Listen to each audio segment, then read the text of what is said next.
Poppin' beautiful people, welcome to the Best Reviews channel. I am Mrs. Best. I will be off camera for this live, you guys, because I am not feeling the hottest. I'm still happy to be here to discuss Love and Hip Hop Atlanta's finale. Let's welcome in our fabulous co-host, James, from the Watch Your Mouth Reviews channel. Yes. Hey, everyone. Make sure you like, comment, subscribe to my girl channel now. We get a lot of viewership, but we need that subscriber count to match now. We definitely do. We definitely do. I think like 200 and something subscribers away from 1,000. So please subscribe, tell a friend to tell a friend. I take suggestions for shows, all of that. Also, see the link in the description of this video. There's a link to James's channel. It is the first link you will see. Watch Your Mouth Reviews is the name of the channel. It's also hashtagged in our description as well. So let's be sure to support each other. But this episode was the finale of season 13. It was titled KARLITO's Way. They was even lazy with naming it. I'm going to tell you. Why is that the name of the show? Like, what? I just can't. Shani, I appreciate you for being here, being the first. She said she ain't even finished watching the show. But she said as soon as I wrote that, you started. I'm trying to be on time. Me and James have been working really hard to get better with like time and just being more accountable with our lives and things like that. I am so sorry. Look, when we finally on time, we better. Right. But we start this episode with a headache. Zane is going off on everybody at the table. He called Carly. He pointed out her wrinkles. He was screaming at Rennie Rucci, saying that her man put her out the house for cheating. And Rennie Rucci was like, and I was in bed that night. But you came to the internet first before you got let back in that house. So Zane should not have said that. I'm looking at Rennie like, none of you should be telling any of you or each other about relationships. Because all their relationships is fucked up. Time in my kitchen. Bring it back. Oh, no worries. Yandy is in another country going crazy, probably with another man. And DC's on this trip. Kendra didn't come with Jock, and they beefing on the internet. Like, none of these couples could say anything to anybody else. But we move on from that scene, and we get to see Selma Slim talk to 24 Hours. Now, this is what pissed me off. MTV had us excited as hell, waiting, hoping and thinking that Selma Slim was going to be exposed for cheating. But James is the one who actually called it, because James said, I don't think 24 is going to get mad. I don't think he's going to care to believe his wife. And I think that he was right. Now, Selma talks to her husband, and apparently she says that she used to deal with Sierra's brother-in-law. Selma Slim is trying to play this off like she hasn't dealt with him in years, but says that she did recently text him and she was just trying to be outside, which is crazy. I'm like, you a married woman and you just trying to be outside? Girl, bye. We can't do that no more when you married. And if you still feel the need to be outside when you married, then, and I'm not saying you can't be outside, because I go out with my friends, I have a good time, I'll do girls trips, go to a bar, live my life. But like the way that Selma was trying to be outside, I don't just be outside living my life with these niggas the way that Selma was. So she was wrong. And I was looking at 24 like, you just not finna check her. You not finna check her. I absolutely don't understand that. So 24, to sum everything up, is going to side with his wife. He says she showed him the text messages, which good for you for at least coming clean, Selma, but doesn't matter. If I was Selma, I'd be having my pussy all over the globe. I don't care. I'm fucking every nigga that's cute. Because if I got a husband that's going to say, I don't care, that's the queen, we locked in till death do us part, I don't care about the text messages, nothing can break your union up. 24 got the wrong idea about marriage, number one, and he has a childish idea about marriage. This is an extremely immature view. For better or for worse, yes. For rich or for poor, yes. Till death do us part, yes. But sometimes it can't be that way. You have to be realistic. If somebody cheats on you and the trust is broken, there's no point in staying in a relationship. You're wasting each other's time. Like, This told me that 24 is extremely insecure and he needs help. I don't believe Selma. I think that she was and is cheating, and I think that she's going to continue. That's my opinion on that. James, I was telling them while you was gone that you were absolutely correct in your statements that you have maintained throughout this whole season for the recaps, that you don't think 24 is going to get mad, and you think that even with the receipt, he not going to care. And you were right. He didn't care. I know insecurity when I see it. Shameful. It is. It is shameful, and I 100% agree with you. And I feel like, Selma, did you know what you signed up for? Do y'all have? Because to me, when he did that, it made me feel like they had an agreement, and that's kind of weird. Because to me, that didn't make any sense to me. It didn't make any sense, you know, for him to say we locked in, this is it, and then like, but she didn't deny it. She know your boys are coming into you, embarrassing you. So I do think he knew. I think he knew about it. I think he told her not to let nobody else know about it. And I think that that's why he got mad. It's because people were finding out about it. But I do think he knew. Absolutely. Yeah. Yeah, I agree. He had to have known, but they could go. I get that they're going to try, and we'll talk about it more at the end, but this was stupid to me.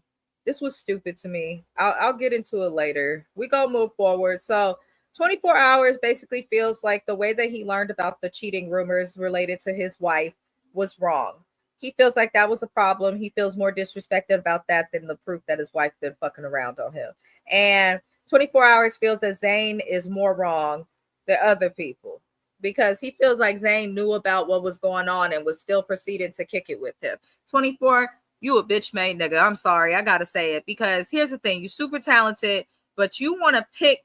And I'm not saying I like Zane because Zane is messy, but Sierra spreading the rumor is who you should be mad at. You should be mad at Zay for telling and putting everybody on the map, talk about his brother is clapping your wife's cheeks. That's who you should be mad at. If you're going to be mad at Zane, then you need to be mad at Scrappy. You need to be mad at Carly. You need to be mad at Mendices. They all knew and was all kicking it around you. The only difference is Zane is the one that kept bringing it up. So I'm not saying he doesn't have a right to be mad at him, but I just feel like in 24's mind, Zane is a scapegoat for this. That's just all I feel. Did you feel any differently? It's not that I felt any differently. I feel like 24, you're not mad. So why do you need to be mad at Zane? You clearly just said you and your wife are locked in, therefore giving the impression that you're not mad. So what do you need to be mad at Zane for? Yes, he was being messy, and yes, he did use it at your expense. But at the end of the day, you're not mad at it. So why are you mad at Zane if you're not mad at Zane? Exactly. And that's the best point that anybody could have brought up. How are you going to sit here and not be mad at your wife for even putting you in the situation that this could become a rumor, but you want to be mad at somebody else? Be mad at your wife. If there's a rumor out there about me cheating on my husband, and then somebody comes with receipts showing that there was communication that was inappropriate with the next nigga, like, it doesn't make any sense whatsoever for my husband to be upset with somebody else for repeating that to him. That makes no sense. Be mad at your bitch for not keeping her legs closed. That's just how I feel. That's how I feel. And if so, but I think they have an arrangement because he was too calm. After seeing his response, and I said it from the beginning. I said that he gives me the type of guy that already knows, or if he does not know, he's not going to care once they bring it to him. And that's because of the insecurity of how he looked. And then you got people on there talking about his titties and stuff and writing them down. So I think that he feels self-conscious. Selma is beautiful. And I feel like he's going to take it at whatever cost because he has a woman on his arm that's talented and also, is sexy. Maybe the health issues that she was concerned about with him are related to any type of potential agreement. I don't know what they have going on, but this is not a love that anybody should want. I agree. It's not. If you love somebody and there's a rumor about them cheating on you, you have receipts, we would respect 24 more if he was like, all right, this is not looking good. I don't like it. We're going to have to build trust back, but I'm going to stick beside you. that's a different story. But to just act like she's done nothing when it's literally in your face is baffling. Zayn was damned if he did and damned if he didn't. Kind of, but Zayn needs to mind his fucking business. He irritated me this whole season. It's like a little angry hobbit. I feel like, honestly, he brought whatever he brought upon himself. Yep. Because he was tickled pink at the fact that these rumors exist. And the reason why I said that whatever he gets, he deserves is because he went to everyone else. And then when people weren't agreeing with him, he started pointing out everybody else's flaws and bullshit, which was not fair. Yep. So, I don't feel like he was damn. He should have just shut his mouth and said, well, if she cheated, no, that's too bad for him. Anyways, Ashley, what are we doing tonight? That's what he should have did. That's the thing. If you actually all couples talk about stuff that's going on and gossip with each other, but it should be that, and then you move on and figure out okay, well, what we eating for dinner, what we doing this weekend type energy. It shouldn't be just stuck on it. Zayn and Ashley seem to really enjoy, you would see a snicker, a smirk, or something when they were acting messy. And I don't like people like that. I just don't. Not does he have Rick Ross titties. He does. But 24, just based on how he moved, how he speak, I do feel like he might have a health issue that makes it difficult for him to lose weight. I don't know. Hi, Kiwan. Welcome in. But Zayn didn't go looking for this info. It was shared with him. This time, this is the one piece of information he didn't look for, but he sure did work hard to keep this rumor alive. Yeah. If I heard some shit like that about my friend and didn't say nothing to my friend, I'm not saying nothing to nobody. It would have just been me talking to a spouse, but I wouldn't have even done that on camera. Zayn and Ashley are so wrong. 100% agree with you. I kind of feel the same way. I feel like, no, he didn't go looking for it, but when he got the information, he could have just shut it down and said, hey, I'm not interested. Or thank you, and just never said anything. He just kept it between him and Ashley. And, just kind of did that. I think that the fact that he made effort to go around the whole circle and say, hey, have you heard about this? Have you heard about that? Did you hear what happened with Sierra? Did you hear what happened with, Zabra and everything? He made it apparent to ask everybody what they thought, what they knew, and how they would respond. He made it apparent. So the fact that he gave them the process of elimination in explaining who it could potentially be, which you could have just said, what if this and that happened? How would you approach it? But he had to go and let them give context clues, multiple choice answers. Right. He had to make it to where they knew who it was. They were trying to embarrass them, and that's what you got to be careful with. Not everybody that's married values marriage. So you really got to be careful and also confident in your own union. And 24 of them are trying to give that off, but this also gives across weakness in settling in a marriage. But we'll talk about that at the end. Moving forward, y'all. Scrappy, his girlfriend, I can never remember her name. I think it's Britt or something. But Scrappy, his girlfriend, Selma Slim, and 24, they double date on horses. This scene I'm not going to talk about too much. The only thing relevant is Selma is making it clear that she is upset with Sierra and is going to want to confront her for the rumor. Selma's anger and how she has repeated time after time in this episode that she's going to want to approach Sierra about this makes her look guilty. It just does. Do you feel the same or do you feel differently? No, I feel like it makes her feel guilty, but at the same time, your man don't have a problem with it. So why keep it alive? Why keep it alive? Why keep this going? This is where I get an issue with her, because then it makes me wonder, is it more than just that guy? Oh, Shani, this is where you stopped. I think it's definitely more than that guy.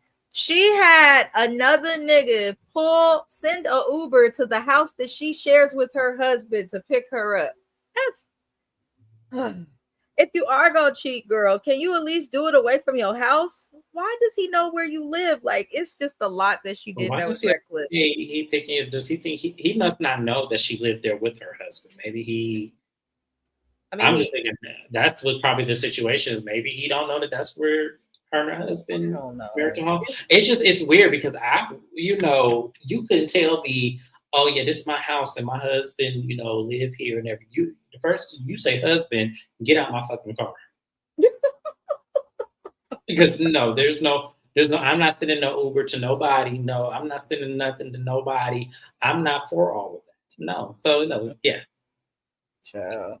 Now, y'all, Jock has an event for the group in Puerto Rico at a restaurant that he rented out or did a reservation for. Zayn and Ashley at this event, they apologized to Rennie Rucci, which was, they knew they was wrong. Rennie, I like Rennie on the cast because she brings us entertainment, but then at the same time, she really is somewhat reasonable as long as it's not her that's having a problem with people. So I do like her for that. But Zayn apologized to Rennie. She seemed to accept this. She said she called her boyfriend. I said, I bet you did. He got something to prove after someone made fun of you for being put out. But I'll digress. Ashley, because Rennie asked Ashley, like, what is it? Because Ashley's been wilding on people like the whole season, just person after person. She gets in their business and then kind of like crashes out when they won't tell her they business or when people don't like her because she too in their face. But Ashley says that the reason she behaves the way she does is because she grew up as an only child. I can see that. I can definitely see that based on the allegations of how she is as a mother, her behavior on this show in social groups, as well as the pick me energy with the husband. I could definitely see that. She also claims to have been bullied her whole life. Did we see that? I don't believe that Ashley was severely bullied. I do think that Ashley might have experienced like embarrassment at school or like, you know, maybe moments where she wasn't part of the cool girls club or wasn't chosen first for dodgeball or something. Like maybe that stuck with her. I don't want to rob her of her experience because I do think she went through something to behave this way. But what the fuck does your behavior now have to do with you being bullied back then? Exactly. I was bullied as a kid so bad they had to pull me out of Oakland Unified School District and put me into a private school. My parents broke their backs to do it. Kids held me down, spit on me, cut some dreadlocks out of my hair, and jumped me. My parents said, "Oh no," for no apparent reason, just because I was darker complected and it was the 90s and they didn't always like that back then. But like, I'm not saying it has to be to that extent, but I don't use that as an excuse to go too crazy. I think once you get to a certain age, you have to learn how to balance out your trauma and how you defend yourself. I empathize with Ashley, but it's not an excuse for your behavior. You have to grow. You're an adult. So and to add to that, if that really does affect you to this degree where you have to come on national TV and show your entire ass, then a TV show is not what you need. You need counseling. Thank you. Like, it gets to a point where you making that excuse almost makes it feel like, okay, so because you were bullied as a kid and you were only child, so and I'm assuming what that means is that you never really felt seen.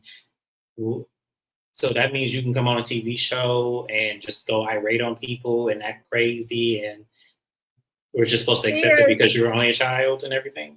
She basically has the mindset of since they want to fuck with me, I'll fuck with them harder. Right. And that never works out in the long run or in the long term. But James made the best point ever. If you know this about yourself, then instead of doing what she did, which we're about to discuss, which was, in my opinion, too much and showed emotional immaturity, yes. Like go seek counseling so that you could resolve those feelings. Like I was against counseling for the longest because a lot of my trauma was caused by a person that actually is a licensed counselor and one of my parents. But you have to go because you want to feel better and then you get more out of it. Whenever Ashley gets to that point, it'll be good. But James said the best thing that anybody could have said. She needs counseling and she should not be on TV. Down to her, I had his poster up and now I'm she shouldn't be on TV. This girl is lost. But moving forward, because we're gonna get a whole lot of Ashley, y'all. More people come to the dinner. Mendices, Carly, Red, Mama D, they arrive, and Mendices tells Zane pretty much he had his little Will Smith moment. Keep my wife's name out your fucking mouth. 1, she's not your wife. 2, don't seem like she's that interested in you. 3, why aren't you in Greece with her? 4, Mendices and Yandy don't need to come back. Unless y'all really finna show us shit, don't come back. Please. Please don't come back. Whatever they got going on for them, it works for them, and that's fine. But don't come back, please. Yeah, exactly. What Mrs. Vesha said, whatever y'all have works for y'all. The viewers don't understand it, and we never will. And we probably never will, and that's fine. And but don't bring it on the show, please. Especially if y'all are not going to explain it, and especially if y'all are not going to be real with us, Yandy, about what it is. Yeah, I'm sick of it. But moving forward, everybody almost makes peace because everybody kind of got their stuff out of the table, sitting there speaking to each other. But just when we thought peace was made, Ashley, in that damn voice that make your teeth itch, decided to chime in. And Ashley says that first she starts acting like, well, I'm not going to say my piece because, I have nothing to say. I'm like, I hate when people do passive aggressive shit like that. If you have something to say, fucking say it. But don't take people into this melodramatic bullshit of, well, if I did speak. Like, girl, if you gonna speak, speak. And that's it, and that's all. I didn't understand why Ashley was doing all of that. I just did it. But Rennie Rucci stepped in and was like, okay, well, speak just like you speaking to me. And Ashley, like the child that she is, this allowed her to speak. And she says that she wants to tell her feelings to people in the group, but she feels that nobody cares about her feelings. She somehow got to Carly lying. Now, what Ashley is saying that Carly lied about, so because I know that many of us are confused because Ashley just seems to want to pick an issue with Carly. Ashley is now upset basically with Carly for lying about the fact that she apparently never said that she would do a threesome with Ashley and Zane. So this is stupid. Carly is trying to hear what she's saying, but what ends up happening is for some reason Ashley goes all the way back to her first season on the show and brings up this hotel key thing that came up between Zane and Carly. And Carly got frustrated and was like, I do not want your man, which I believe. I truly believe she don't. And if she wanted him, I believe she could have him, but I don't think that she wants him. And she tells Ashley she's a dumb bitch. And honestly, Carly is me when I'm fed up. If you're going to act dumb, I'm going to let you know you're dumb and start referring to you like so. And what do you expect? So Ashley gets overly emotional after picking a fight. She literally picked a fight with Carly over nothing. She got overly emotional, could not let Carly finish the sentence, but somehow Ashley ends up in tears. And for what? Why are you crying, Ho? I don't understand it. Where is Jocelyn? Would Jocelyn say, Ho, why is you crying? Like, I don't understand it. So it didn't make any sense. Zane gets pulled aside in the middle of it because stuff was getting overly heated. And Ashley's wig, I was surprised it stayed on her head throughout all of this.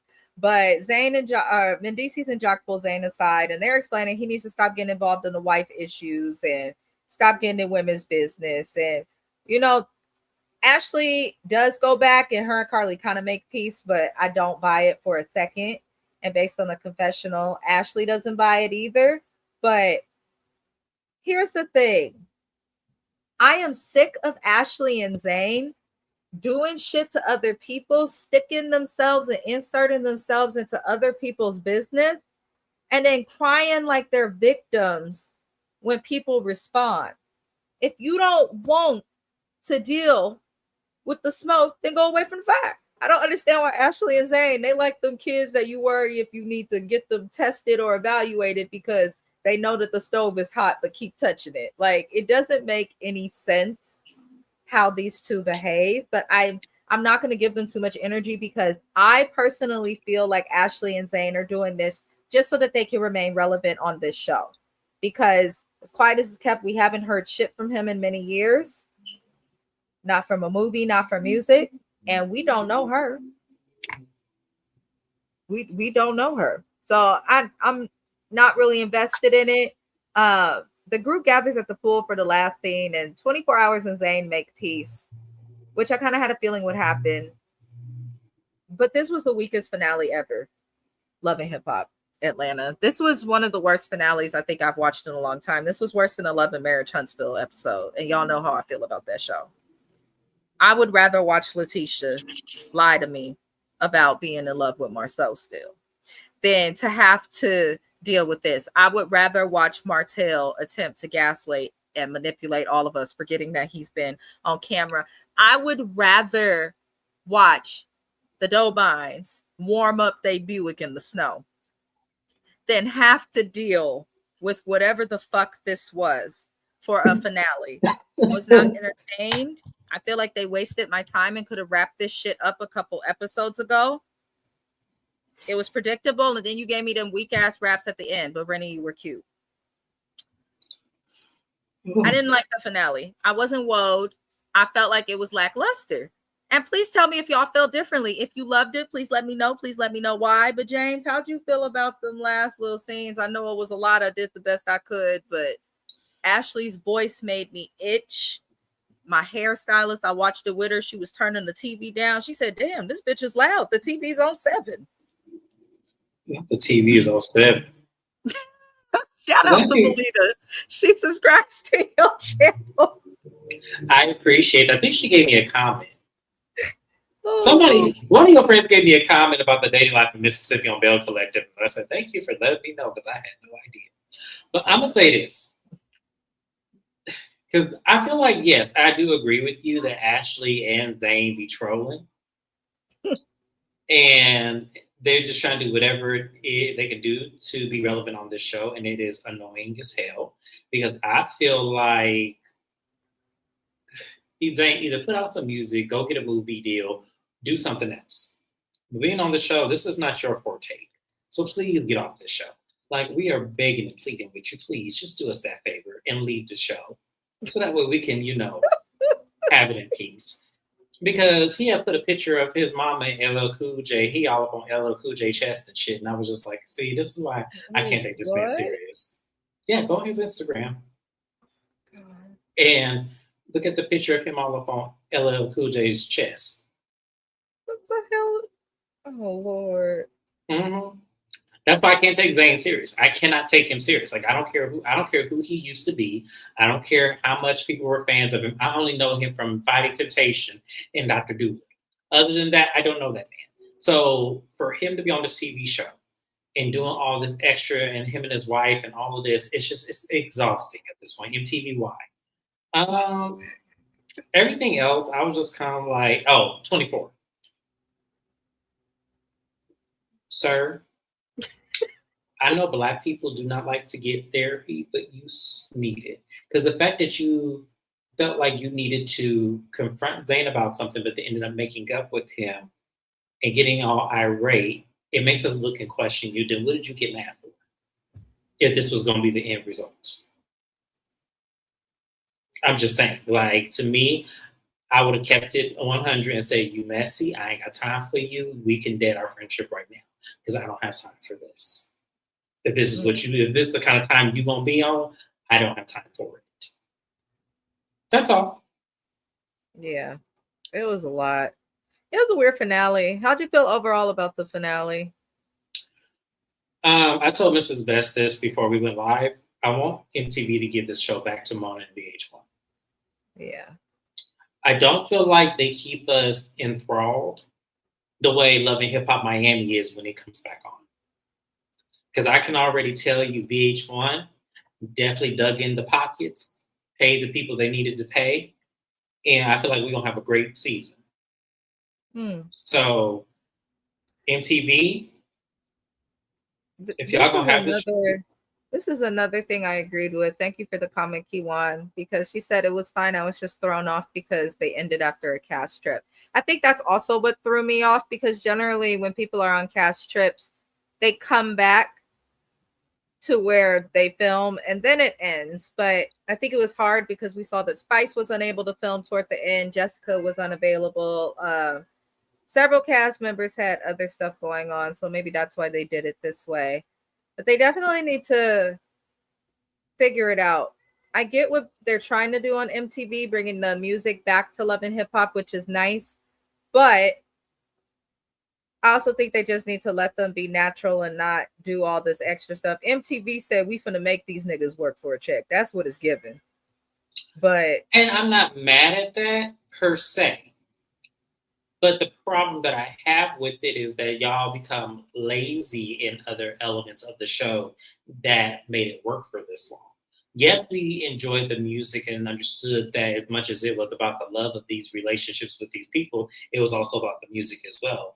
And when Mona had the show, even though it was foolishness, she had a great balance of the both worlds. Like we met new artists who, shout out to our Cardi B's and K Michelle's of the world who actually had some high success off the back of, well, I would say K Michelle because I knew who she was before the show, but I didn't know Cardi B before loving hip hop. So it was kind of one of those where she did pave the way and we got to see success stars. So I feel like with MTV, I feel like y'all want to bring this element back, but at the same time, y'all want to focus on the foolishness more. And that's where at least Mona had balance. Yeah, that's actually a good way to explain it because there was more balance. Yeah. But y'all, this is it for now. That was the season finale of Love and Hip Hop Atlanta season 13. I appreciate you guys for watching, tuning in, liking the video, commenting your opinions. I don't have no shows, y'all. I was gonna cover the Wife Swap Real Housewives edition, but due to Wendy and Eddie doing shiesty stuff with the insurance, the premiere has been delayed and postponed. We don't know if the Wendy episode will air. I also no longer have Deb's house, and we will be recapping the final episode of Potomac tomorrow. I will be covering Married at First Sight, which premieres October 23rd. You can watch it on Lifetime, Peacock, Hulu, all of that. Other than that, if you guys have any shows that you would like to see me cover, I will take suggestions. Other than that, I will be on James's channel for Bell Collective, Housewives of Potomac, Housewives of Salt Lake City, and several other shows. So tune in. Other than that, I'll see you guys tomorrow. Like and subscribe. Thank you, James. And I'll see y'all next time. Bye, guys. See you